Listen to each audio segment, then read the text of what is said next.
Now, Kangata's leaked a can of worms on the popularity of the Building Bridges Initiative report in President Uhuru Kenyatta's political backyard founded a fertile political ground for the new year.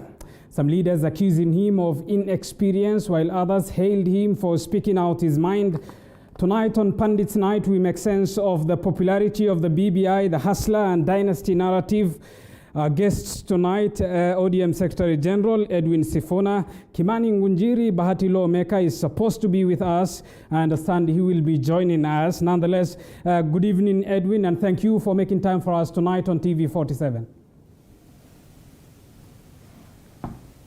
Thank you for having me, Abdullah. All right, a week ago, Senate Majority Whip Irungu Kangata, in a leaked letter written to President Uhuru Kenyatta in a 6-page lettered letter, gave what he said were his personal views and what should be done. First, let me get your reaction to that letter.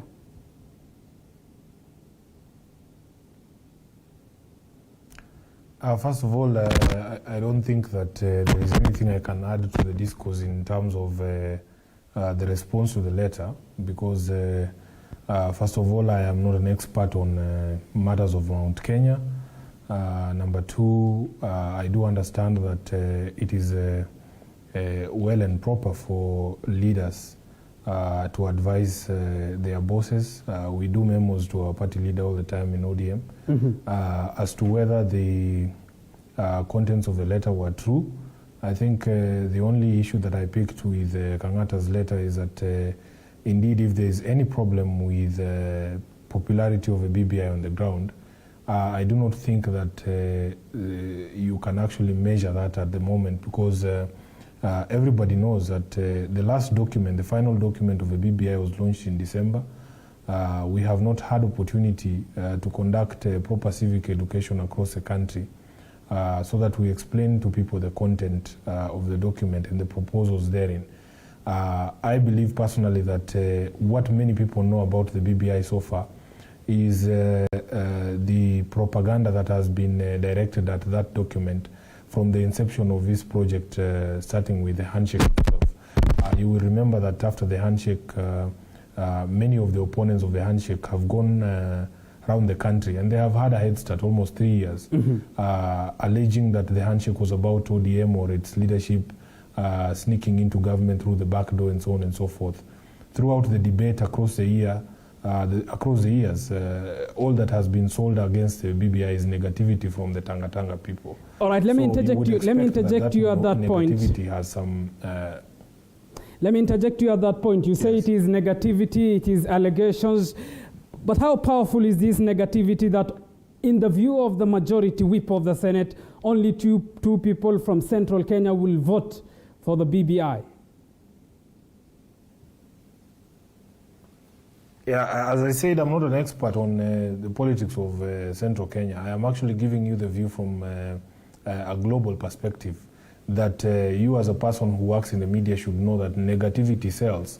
They say that a lie will find its way around the world before the truth puts on its pants. So you understand that lies are very powerful, and especially when they are repeated over and over, and we as the proponents of the BBI have not had the proper opportunity to be able to discuss the content of that documents to Kenyans.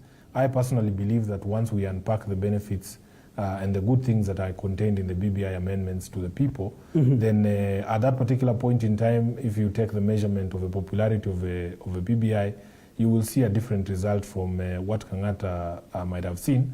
And he himself admitted that even his measure was not a scientific measure. So I wouldn't pay too much attention to what he was saying. All right, credit to him, and he also specified that it was out of his own judgment, unscientific and unstructured. But let's talk of a scientific research to that extent. A survey by TIFA on BBI shows that 32% of Kenyans will vote no to shoot down the votes. The poll shows that only 29% of the registered votes will vote yes in support of the BBI.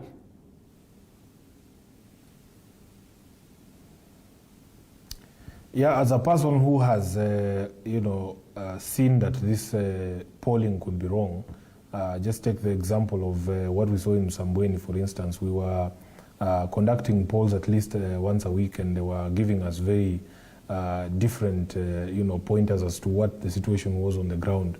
You saw that there was one of the major newspapers as well was conducting polls, and the results were leading in something totally different from what we saw happen. So I personally believe that what is needed the most at this particular moment is proper civic education, because as we speak, Abdullahi, this document was launched in December, which is less than a month ago, and I am very sure that many people have not had opportunity to interact with the document. We need proper structured engagement in terms of civic education to explain to people what the content of the document is and the legal implication.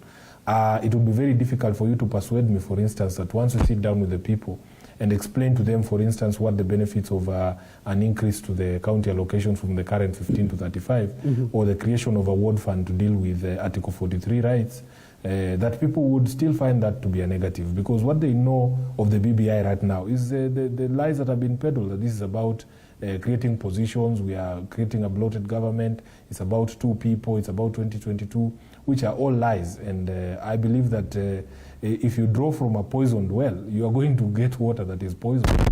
As it is right now, it is a poisoned well because the opponents of the BBI have been spreading poison against the process from the start.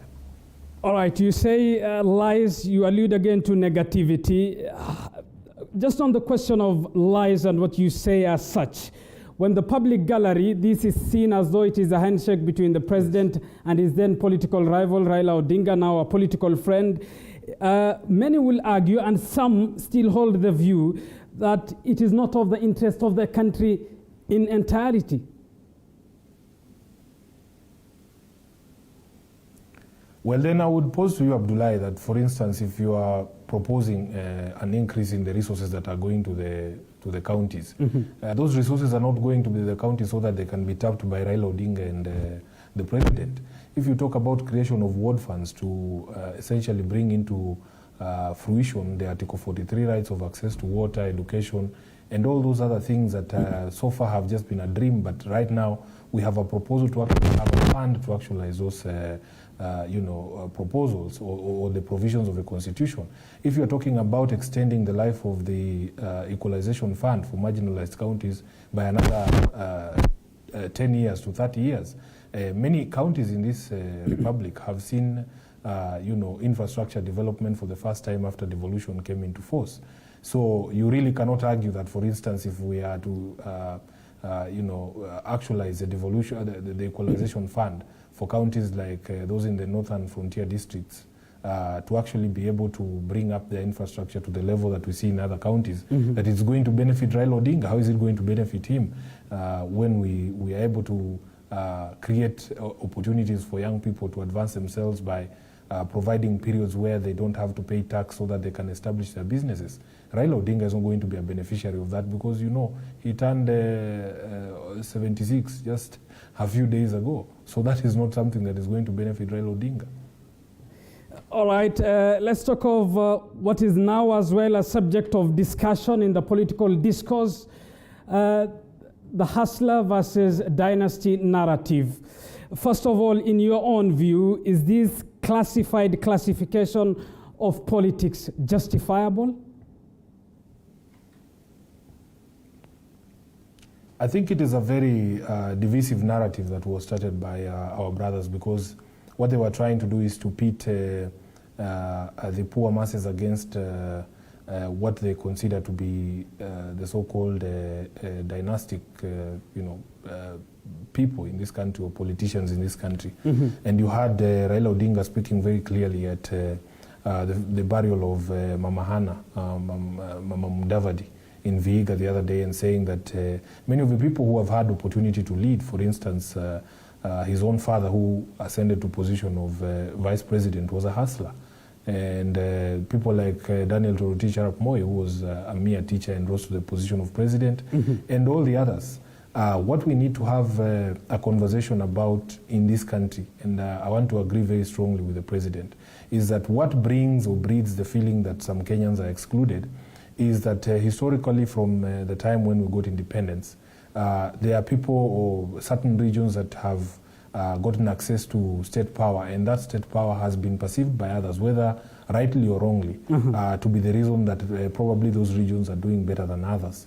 And the argument then becomes that if indeed we are a nation of 44 nations, then really one nation should not feel as if another nation cannot produce somebody to lead the country.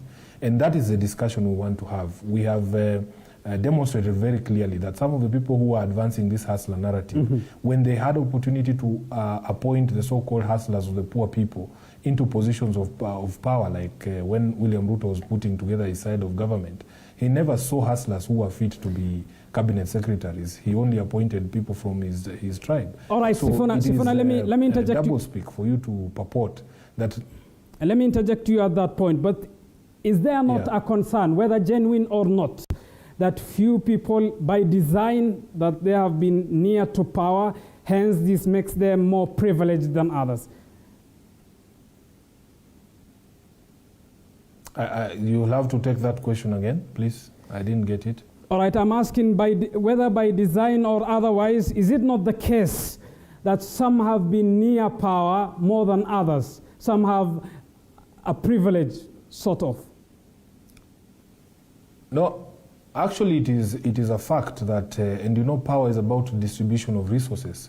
So those with proximity to power have somehow found themselves in, greater fortune than the others.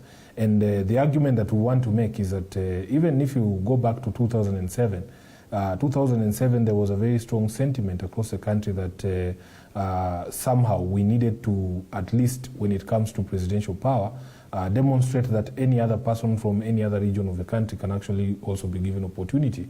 And that is the discussion we want to have as Kenyans. And I should be able to feel comfortable as Sifuna, who comes from probably the second largest tribe, that indeed there will come a time, even my brothers from way smaller tribes can make the argument, and the people of Molembe can see that these are people who have a good plan for the country and support them. It shouldn't be an entitlement of any single tribe or any block of tribes. So to argue honestly that we have had leadership from two regions for the past 60 years since independence, and that it is time for us to try out some other leaders, is not to be tribal. And I am really happy that the leadership of Mount Kenya is the one that is leading this narrative. As I say, Sifuna, say that Sifuna, with great power comes great responsibility. And you say that argument is not tribal. How is it not tribal? You are locking out two. I don't think we are locking out two. We are including 42. It depends on how you want to look at it. But it makes it. It makes it either see the glass as half full or as half empty.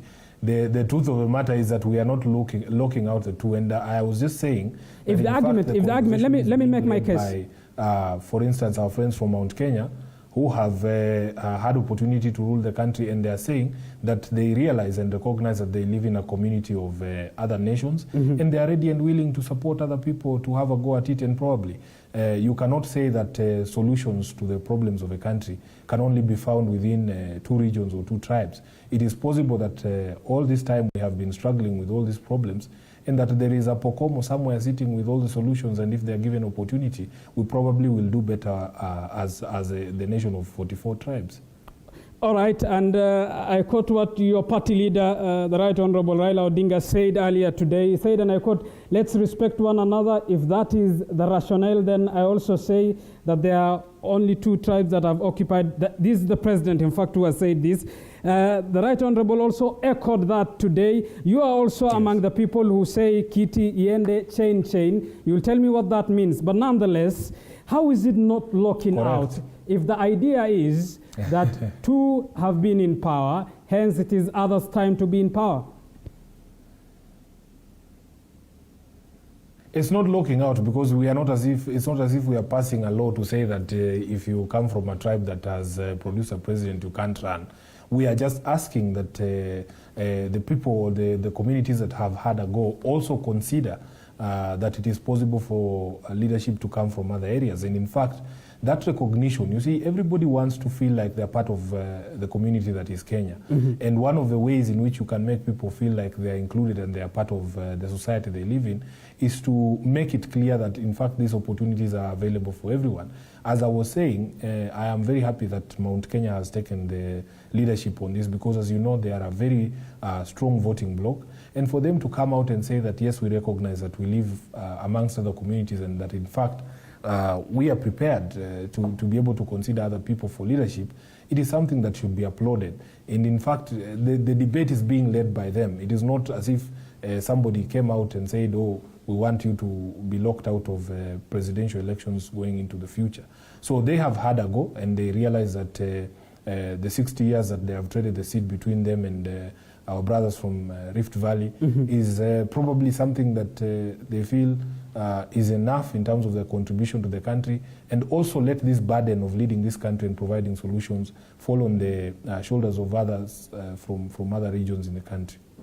And if the hallmark of a liberal democracy such as ours is one man, one vote, hence make an independent choice at the ballot, that philosophy will be in contradiction of locking out some, will it not be? You are a lawyer, you know it best. I do not understand why you insist on the term locking in. Why don't you look at it as including all the others who have not had opportunity to also at the expense of excluding some? You can choose to see the glass as half full or as half empty. There is no law that is being passed to say that if you come from a community that has produced a president, that then you are locked out. In fact, when we go into 2022, I expect that there will be people vying for president who will come from Mount Kenya. Of course, we will have people coming from Rift Valley. We will not lock them out. But we are having a conversation with our brothers who have had opportunity to lead the country. And they are the ones leading the conversation to say, yes, we recognize that we live in a community of other nations, 44 nations to be precise, and that it is possible for also leadership to arise and to be supported from other communities, and it will bode well for the country. Fair enough. And a counter-argument to that, and I suppose you have seen it on the social media platforms, is that we vote an individual, we don't vote a community. Your reaction to that? But individuals are products of communities. I am a very proud product of the Luhya community. It is very difficult in a country such as ours, where we are trying to create and perfect our union as a people, not to realize that people would like to see reflections of themselves in the opportunities that are granted in terms of leadership across the country, especially the top leadership. So it is something that is positive, Abdullah, and I want to dissuade you from the path that you are trying to advance, that in fact it is a negative. This is a positive.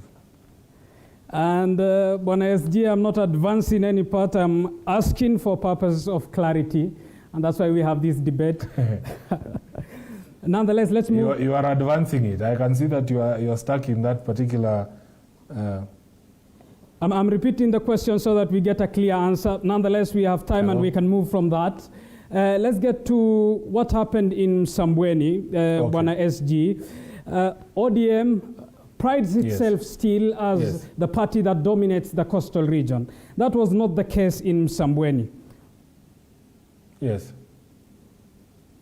Yes. What is the question? That ODM as a party prides itself as the coastal championing party. That was not the case in Msambweni, the specifics in the by-election.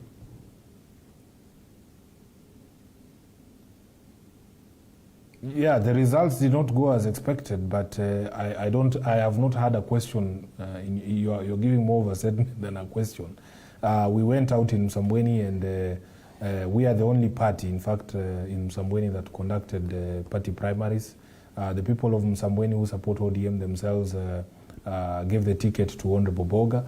We spent a very long time during the campaign explaining to the residents why we thought that Boga and the party that is ODM still remains a champion of the rights of the people in Msambweni and in the coast at large. But the people made a decision, sometimes due to various factors which we as a party have come to understand. The people decide to go in a different direction, but that does not necessarily indicate on whether the popularity of the party is waning or growing in the coastal region. We still believe that as a political party, the people of the coast have every reason to support ODM because of the ideals of the party and what we stand for, the journey that we have moved to with the people of the coast. They know that we are the party that champions equity, their land rights, their equal opportunity, including the discussion we were just having, that in fact it is possible for somebody from even the legal community in Msambweni to also ascend to the highest echelons of power. So I believe personally that by-elections have a lot of dynamics, and which is why you see that ODM is not stuck in Msambweni. Immediately Msambweni is over because we are a big national party. We have by-elections in Nakuru, we have fielded candidates in Uasin Gishu, we have Matungu as well, and we pick ourselves up every time and we go again. And I believe that this narrative that is trying to be spun that ODM is on the decline will find its water. And immediately ODM wins the next seat, you will see people very quickly trying to look for excuses and reasons as to why ODM won that seat. Because we had these noises out of Embakasi South and even Ugenya, but immediately we won Kibra. Everybody was saying, oh, you were expected to win. Yet it was a very big fight, and the party went all out in order to retain Kibra. All right, and one final question, and still on the coast. There are talks of some coastal leaders launching a new party. First, will that be a dint to the consolidated base of the Orange Democratic Movement?